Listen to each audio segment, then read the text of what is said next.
Hey everybody, XFL Jim here for my Week 2 preview. Let's get into it, shall we? Week 1 is in the books now, folks, and now we move on. We move to the forward, we move to the future, we just move. We're in a non-stop moving league right now. So game number 1, tonight, Thursday, we have the St. Louis Battlehawks taking on the Seattle Sea Dragons, 8 p.m. God's time. This should be a banger to open up. I'm excited to see how Seattle fans look in their home opener. I'm wanting to see how both teams kind of go from last week. They're a tale of two different teams. St. Louis, they had the miraculous comeback. Seattle had a little bit of a collapse after Lemon Party. How does that dynamic sort of ebb and flow and shift in this game right here? I also am excited to see how a Thursday game sort of looks for the XFL. We didn't get to see any Thursday night games in 2020, if I remember correctly. And I want to see how a Thursday night game looks. I don't know if they're going up against anything specific tonight, but I think they're going to do pretty good. I think they should do pretty good. Honestly, if it weren't for that amazing comeback by the Battlehawks, that miraculous comeback, I think they probably, in my power rankings, they would have been a bottom 2 team last week. That offensive line didn't look great for most of the game. AJ McCarron just wasn't on the level with his receivers. It just wasn't all gelling together. So I don't know if the Battlehawks turned a corner, if they sort of have a new leaf ahead of them now, or if that comeback was just kind of spontaneous and not representative of the team as a whole. The Sea Dragons kind of have the opposite effect. They came out the gate swinging. They made a weird move to get Ben DiNucci out of there, put Stevie Montez in. That just kind of broke up a lot of the momentum they had. And then, speaking of momentum breaks, the game was nothing but momentum shifts left and right, and Lemon Party was probably the biggest one of them all. If you want to learn more about the Lemon Party of DC, go to lemonparty.org right now and find out more. They have all the information right there about just how big of a swing that was for the DC Defenders. I don't expect to see a lot of weird QB stuff from the Dragons in this game. I don't think we see any weird moves from either team at all.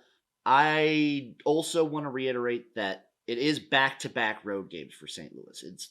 They have one more road game before they get to play at home for the first time, but that takes a lot. I get both teams are quote-unquote traveling, but this is a road environment for St. Louis. They're going from San Antonio, who had a strong crowd, to Seattle, who we suspect will have a strong crowd. So this could be a big factor in this game. What I'm seeing, looking forward to this, is I think it's going to be a close matchup. I think Seattle kind of edges them out at home. I'm going to take the Sea Dragons to win in an exciting one. There is a potential for the St. Louis Battlehawks to collapse, but I think they're on enough solid foundation that this should at the very least be a good game. Game number 2, give me the DC Defenders at the Vegas Vipers, 6 p.m. God's time on Saturday, the lone Saturday game. I will be in attendance at this game, so if you come up and find me, I'll give you a big old smooch. I might chug a beer with you. I might smoke some Zaza with you. Who knows? But it'll be fun. I'm excited for this matchup. I think this is another tale of two opposite teams. In Week 1, the Vegas Vipers more collapsed than the Arlington Renegades won that game. In the DC Defenders Seattle Dragons game, I would argue was more of a Seattle Dragons collapse than a DC win. You could argue it. Some people make that argument. Some people would. I think these are both pretty good teams. I don't know what DC is going to do at quarterback. I think you'll probably have another week of seeing both guys out there. I don't suspect we see Luis Perez back. There's a chance. I know Vegas really wants Hundley. I think they give him the go in Week 2. Maybe they're waiting until Week 3 just to make sure that he has a full breadth of knowledge on the offense, but I think you might see at least a little bit of Brett Hundley in this game here. I think this could be the game of the week. This could be the most exciting game of the week, in my opinion. I think these teams are both evenly matched on a lot of factors. I like DC's run game quite a bit. I want to see how the Vegas Vipers do against a defense like DC. And in a similar vein to St. Louis, I think the crowd gave the Defenders a huge advantage in that game, and I want to know how they're going to do on the road. And it's a Vegas opener. So I want to see what the Vegas crowd's looking like. This one should be an exciting game. I'm very happy. I think the Vipers edge them out just a little bit. So I think the Defenders cover the spread. I believe right now it's at like 3.5. But I think the Vipers get the W. Game number 3. San Antonio Brahmas at the Orlando Guardians. Brahmas, they're a well-rounded team. Guardians, they looked awful in week 1. I don't know how much to chalk that up to Paxton Lynch. I don't want to just pile on the guy. Yes, I do. It's fun. It's very, very fun. But I think you might have a bounce back spot. This is another situation where a team with a strong home crowd environment in San Antonio is now on the road. Orlando's opening up. I want to see how that crowd situation looks. I don't know. The Guardians are such a weird team. I don't know how much of that week 1 game is Houston being really good and Orlando being really bad, or probably just a nice combo of the two. I believe this will probably be the lowest scoring game. I like the San Antonio Brahmas defense quite a bit, and even if it's like DeAndre Francois or Dormady back there, I don't think they're going to have enough of a Goombas to get like a big offensive push on this Brahmas team. But the Guardians defense could improve just based solely on the fact that their offense won't be as bad. I don't think their offense will do a lot of great things, but I don't think it'll be terrible. I think this could be a very defensive field goal kicky sort of game, and I'm leaning. I think the Brahmas win, but I think the Guardians have a much more respectable performance in week 2. Hello, XFL. Oh, wait. Hello, XFL Jim. It is I, Wizard Jim, with... What are you doing? Yeah, just previewing XFL Week 2. I just did San Antonio Brahmas and Orlando Guardians. Oh, well, perhaps I can help here, Jim. I have a little future sight in me. Let's see if I can see the outcome for the game you are requesting. Oh, let's just get in here. Oh, Scriptus, Imperseus, Futurus.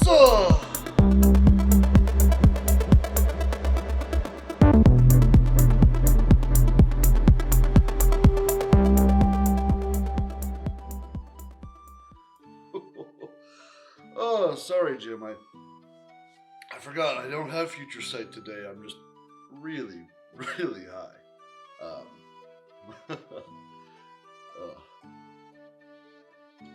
we still on for Sunday night spells? Yeah, we're on, dude. We're on. See you Sunday night. Good. See you around, XFL Jim. Number 4, the capper. We have the Arlington Renegades at the Houston Roughnecks. 6 p.m. Sunday evening. The Battle of Texas redo. If you guys remember back in 2020, this was one of the most exciting games of the whole season, was the Dallas Renegades versus the Houston Roughnecks. It had a lot going on for it. This game is an interesting one. I believe this is the largest discrepancy when it comes to a spread. I think that plays into the fact that the Arlington Renegades had zero offensive touchdowns in week 1. Now, you can look at that in one of two ways. You can think, oh, this offense is not very good. They didn't do very much against the Vegas Vipers, whose defense, I'm pretty high. I like their defense. It's decent, but 0 offensive touchdowns is concerning. Or do they get a little bit of regression and actually their offense looks improved? I don't know. I think Drew Plitt is fine. I wonder if we see a little bit more Sloter in this matchup, but I think they're going up against a much better defense in the Roughnecks. So that could be a yin-yang sort of situation that we're going to have to wait and see. How much of that Houston-Orlando game, I talked about it earlier, how much of that is Houston being really good versus Orlando being really bad? I think the Houston defense is fantastic. Their offense is pretty good for the most part. And I think they're going up against a much better defense here. I think this is another one where we could see surprisingly low scoring, but wait and see. I think this is a great way to cap off the week. I'm very happy they're getting the Texas matchups down and dirty early. The Houston crowd is pretty decent. I want to see if we see a better crowd now on Sunday when there's not really much else going on. I think the outcome for this one will be Houston Roughnecks win. I think the quote-unquote blowout, I think they win by like 7. I think they win by like a touchdown. Maybe 8. But I think it's surprisingly low scoring. I think it's like Roughnecks 23, Renegades 17. There you go. That's your score. Now, at the broad scope of things, what do I want to see from week 1 to week 2. I want to see more awesome crowds. We get the home openers for Seattle, Vegas, and Orlando. I want to see how they match up. We get week 2. We get to see the Houston crowd yet again. I want to see them come out. I want to see them represent. I want to see them jack off in the stands. I want to see a small level bump every week. I want to see level improvement. Just get out there and improve. Quarterback play, offensive line play, penalties. Just get those levels up, boys. Just keep improving. Overtime. I would love to see an overtime. I think that would mean in 2 week span, if we get an overtime this week, that we've seen every new XFL sort of iteration. We've seen the 3-point conversion. We've seen the onside kick comeback mechanic. I want to see a little overtime in the XFL. I would love if it was DC and Vegas, personally. I can't wait to see a game live again. It's been so many years since I've been to a game live. Actually, technically, I've never been to a game live. That's the old XFL Jim. He's been to a live game. He's been to 2 of them. But I haven't seen one yet, and I am excited. My other question is, will I come as much in week 2 as I did in week 1? I think the answer is yes. I think the fact that I'm going to a game live will mean that the buckets will be filled, but it's to be seen. It's to be determined.